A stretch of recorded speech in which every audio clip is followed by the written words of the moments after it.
রূপহীহাট জুড়িয়ার Dagaon model সরকারি হাসপাতালে birth certificate দেওয়ার নামে অবৈধভাবে টাকা নেওয়ার গুরুতর অভিযোগ।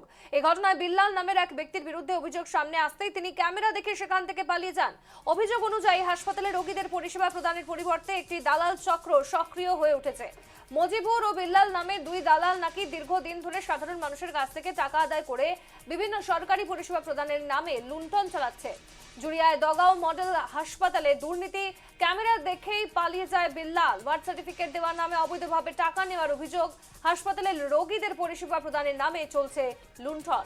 দেখাচ্ছি সেই ছবিটি, দেখতেই পাচ্ছেন একেবারে সাংবাদিকের ক্যামেরা দেখে দৌড়ে গেলেন এক ব্যক্তি এবং এই ব্যক্তির নাম বিল্লাল। দেখুন এইভাবেই সাংবাদিকের ক্যামেরা দেখে ছুটে যায় বিল্লাল নামের সেই যুবক। বার্থ সার্টিফিকেট দেওয়ার নামে অবৈধভাবে টাকা নেওয়ার অভিযোগ বিল্লালের বিরুদ্ধে।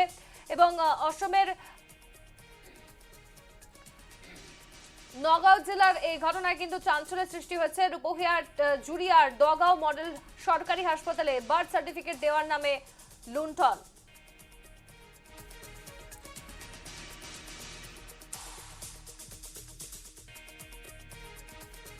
ইয়াত মানে মই চাৰ্টিফিকেট এখন মানে হেৰি কৰিছিলোঁ, জন্মৰ প্ৰমাণপত্ৰ।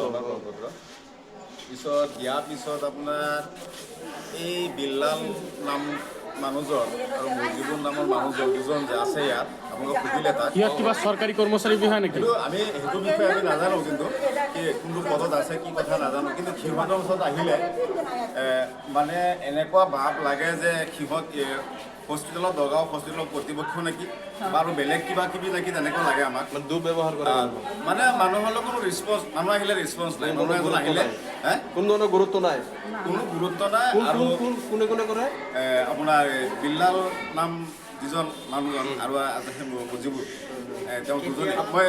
মই চাৰ্টিফিকেট দিয়াৰ পিছত আজি 8 দিন হ'ল মোৰ আহা।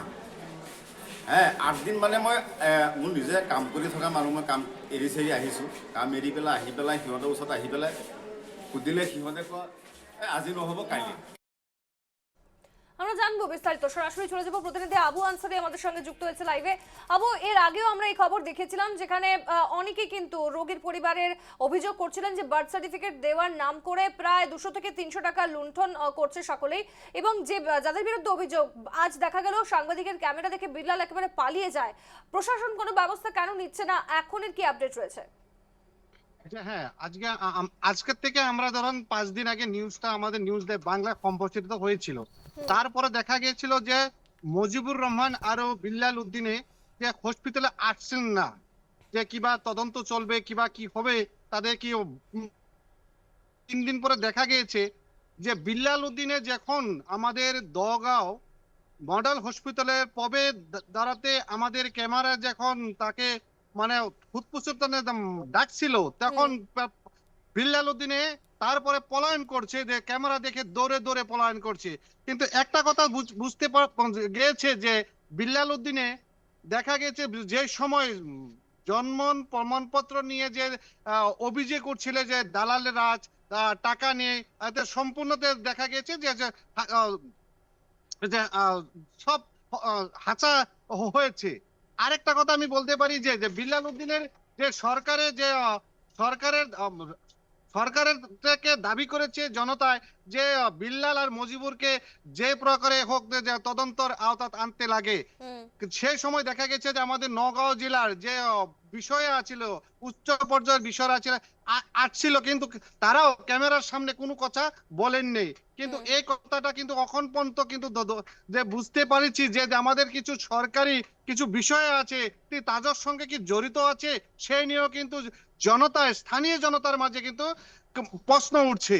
কিন্তু দেখা যাবে যে এইটা নিয়ে কিরকম করে তদন্ত করে তার ভিত্তিতে আমি কিছুদিন পরে নিউজ বাংলাতে আমি সম্প্রচার আমাদের নিউজ চলছিল, আজকেও দেখাচ্ছি যে বিল্লালে ক্যামেরা দেখে যেরকম পলাচ্ছিল, তো সেটাও আমি দেখাচ্ছি আমাদের নিউজ বাংলায়। কিন্তু একটা কথা কিন্তু ধরতে পারছি যে আমাদের সরকারি বিষয়রা যে তার সঙ্গে যে কিছু জড়িত আছে সেটা তার কিন্তু মানে নিশ্চিত হয়ে গেছে। কারণ যে আজকে 5 দিন হলো যে নিউজ হলো, তদন্তর নামে কিছু হইলো না, কিন্তু আরক্ষীও কোনো ধরনের তদন্ত করলো না, সেটা নিয়ে প্রশ্ন হচ্ছে।